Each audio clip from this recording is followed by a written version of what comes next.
Hi guys, it's Erica. I'm one of the ambassadors for the Girls Who Brunch Tour. Today I'm going to be reading 2 books for you. So, let me start.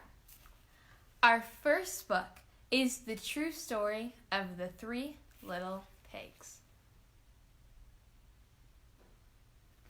Are you guys excited to read it? I am.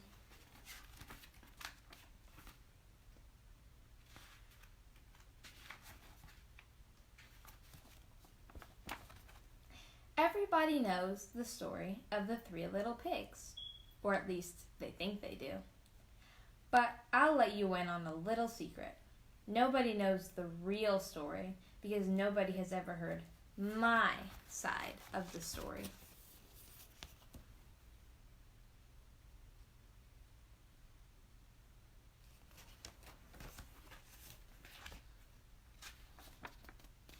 I'm the wolf. Alexander T. Wolf. You can call me Al. I don't know how this whole big bad wolf thing got started, but it's all wrong. Maybe it's because of our diet. Hey, it's not my fault wolves eat cute little animals like bunnies and sheep and pigs. That's just the way we are. If cheeseburgers were cute, folk would probably think that you were big and bad too.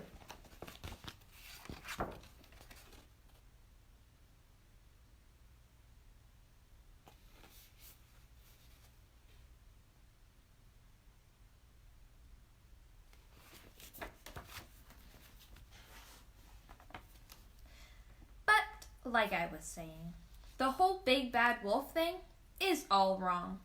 The real story is about a sneeze and a cup of sugar. This is the real story.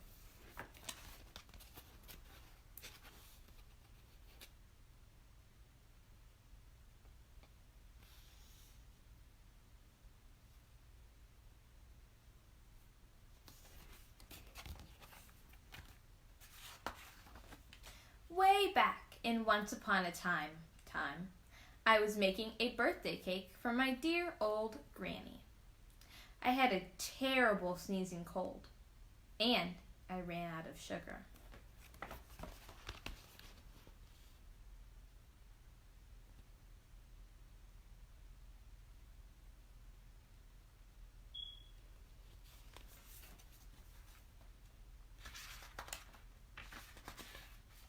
So, I walked down the street to ask my neighbor for a cup of sugar. Now this neighbor was a pig, and he wasn't too bright either. He had built his whole house out of straw. Can you believe it? I mean, who in his right mind would build a house of straw?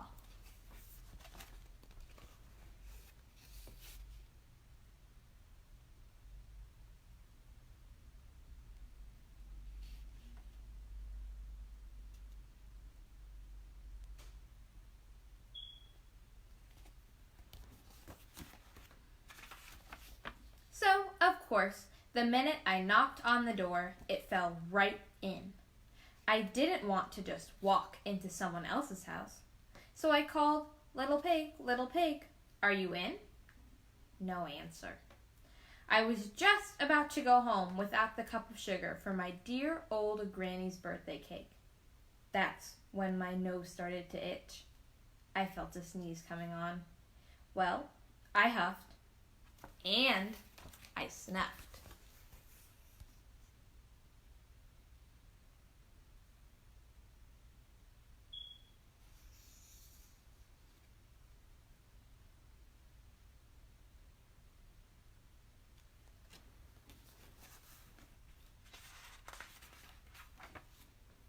And I sneezed a great sneeze.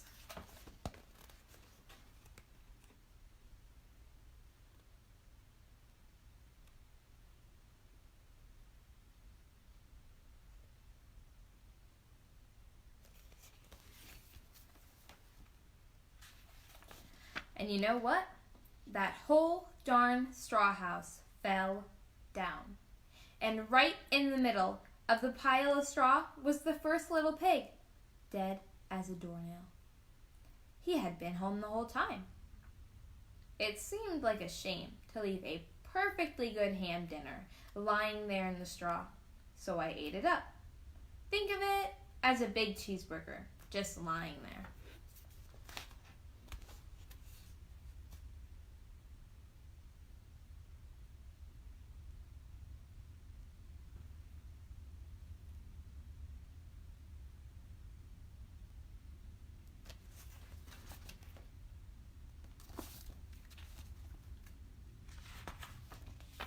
I was feeling a little better, but I still didn't have my cup of sugar. So I went to the next neighbor's house. This neighbor was the first little pig's brother. He was a little smarter, but not much. He had built his house of sticks. I rang the bell on the stick house. Nobody answered. I called, "Mr. Pig, Mr. Pig, are you in?" He yelled, "Go away, Wolf. You can't come in. I'm shaving the hairs on my chinny chin chin."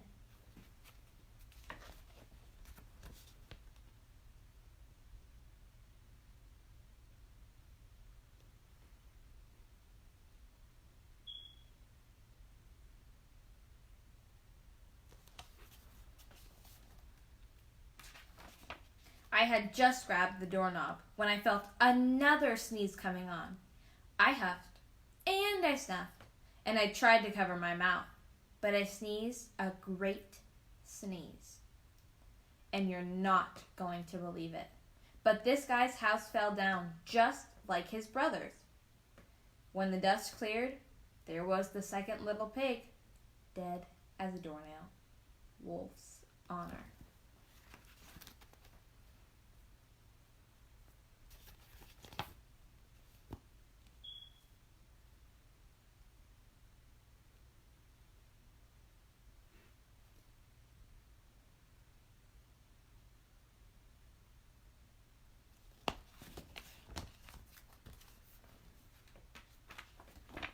Now, you know food will spoil if you just leave it out in the open.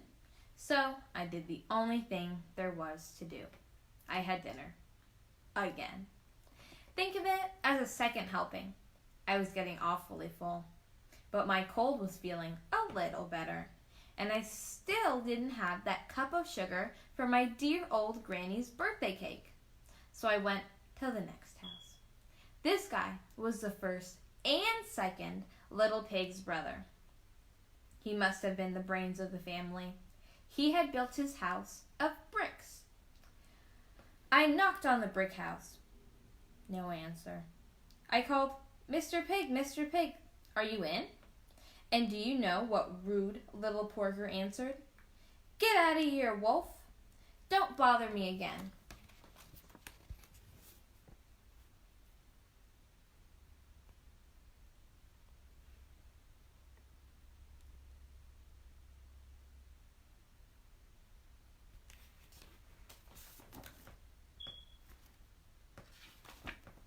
Talk about impolite. He probably had a whole sack full of sugar. And he wouldn't give me even one little cup for my dear, sweet, old granny's birthday cake. What a pig. I was just about to go home and maybe make a nice birthday card instead of a cake when I felt my cold coming on. I huffed and I snuffed and I sneezed once again. Then the third little pig yelled, "And your old granny can sit on a pin."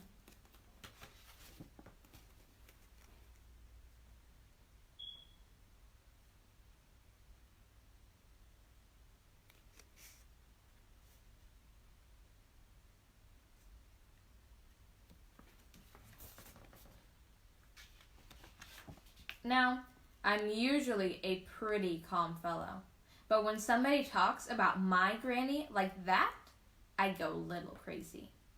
When the cops drove up, of course, I was trying to break down the pig's door, and the whole time I was huffing and puffing and sneezing and making a real scene.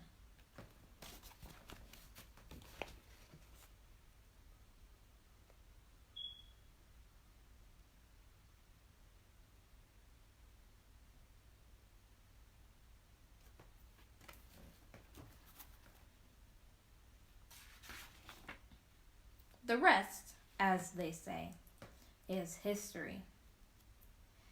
The news reporters found out about the 2 pigs I had for dinner.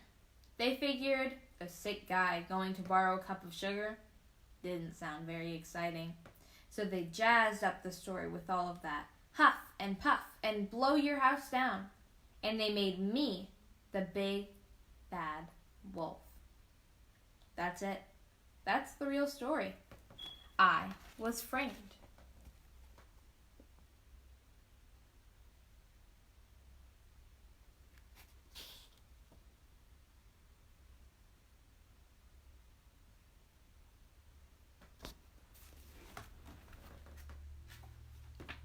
But maybe you could loan me a cup of sugar?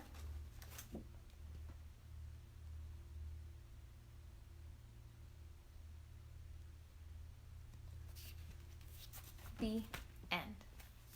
I really enjoyed reading that book. I've one more for you guys today. It's called What Time Is It, Mr. Crocodile?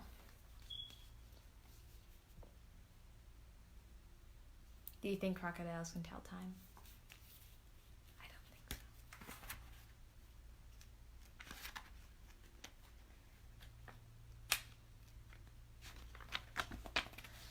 Down by Bristlecone Bay, where the Whifflish play, Mr. Crocodile, Esquire, is planning his day.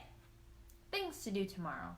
Wake up, eat breakfast, swim, go to town, visit the library, shop for food, bathe and have a snack, catch those pesky monkeys, cook those pesky monkeys, eat those pesky monkeys, read a story, and then sing a lullaby to me.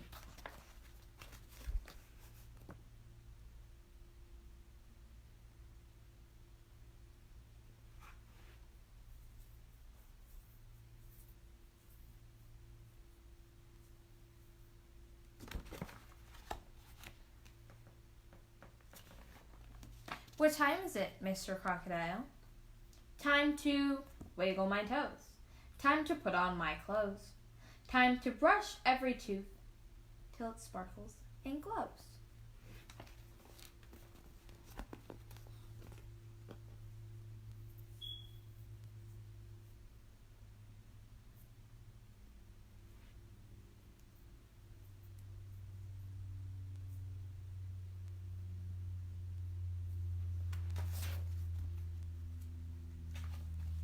What time is it, Mr. Crocodile? Time to start off my day at the Stingray Cafe with a barnacle bagel and a sea slug souffle.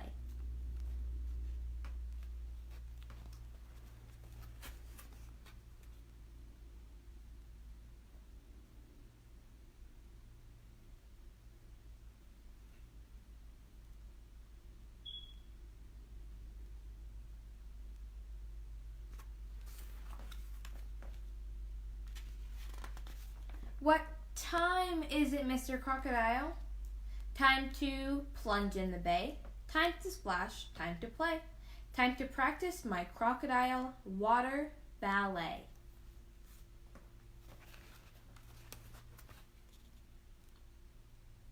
What are the monkeys making in the sand? Do you think you know what it is?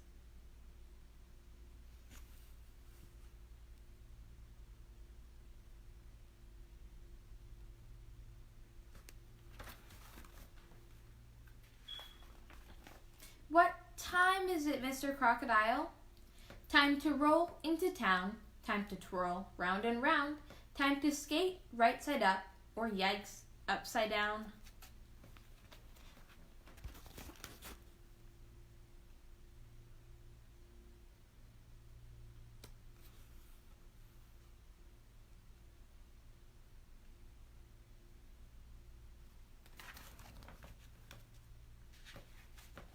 What time is it, Mr. Crocodile?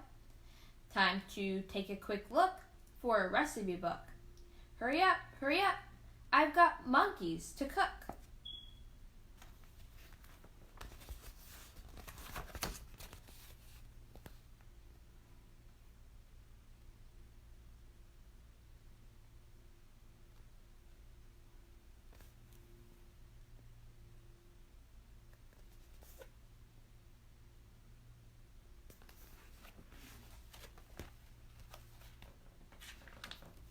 What time is it, Mr. Crocodile?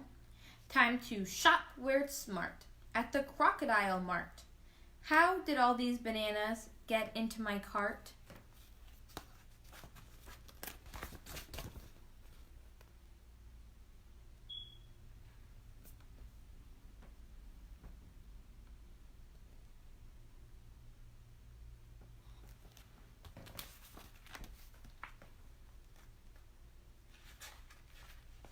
What time is it, Mr. Crocodile? Time to soak, time to dream, time to plot, time to scheme, time to guzzle croc-cola and seaweed ice cream.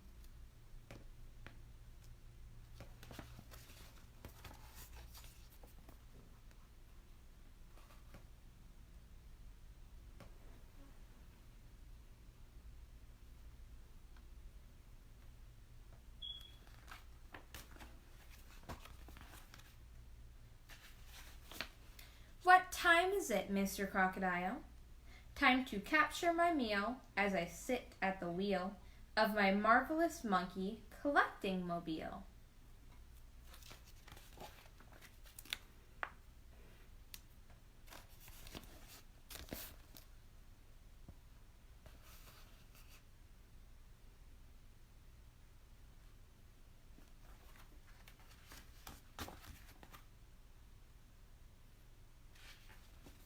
What time is it, Mr. Crocodile? Time to cook. I'm too tired. I am so uninspired, 'cause my plan to catch monkeys completely backfired.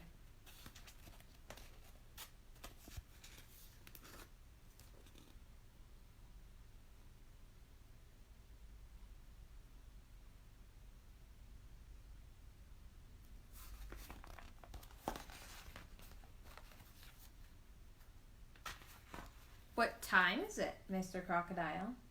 Time to say I was rude, with a bad attitude, and I'd much rather have you as friends than have you as food.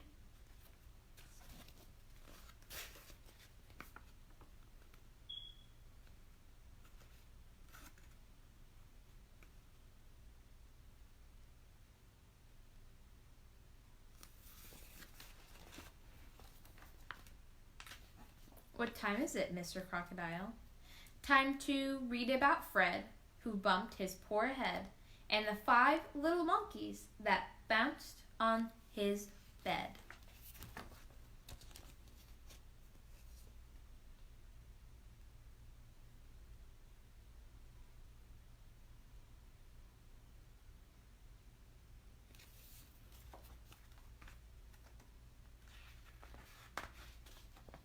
What time is it, Mr. Crocodile? Time to sing a sweet tune underneath the crocodile moon. Time to whisper, I hope you'll be coming back soon.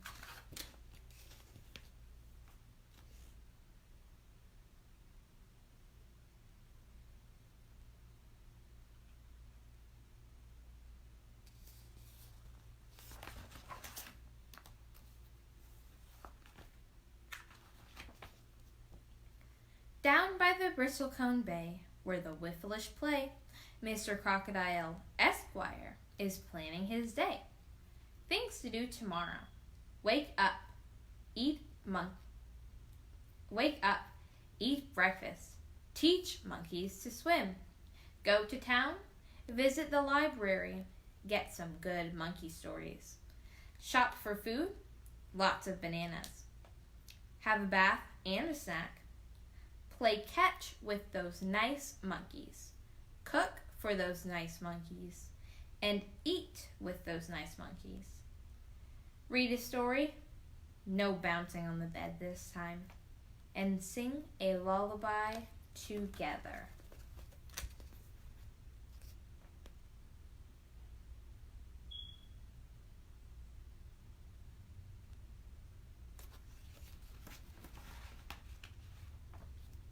The end.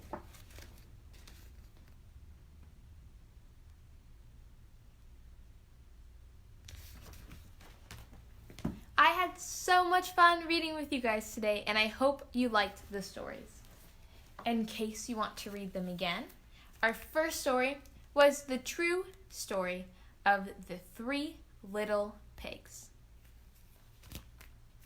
And the second book was What Time Is It, Mr. Crocodile?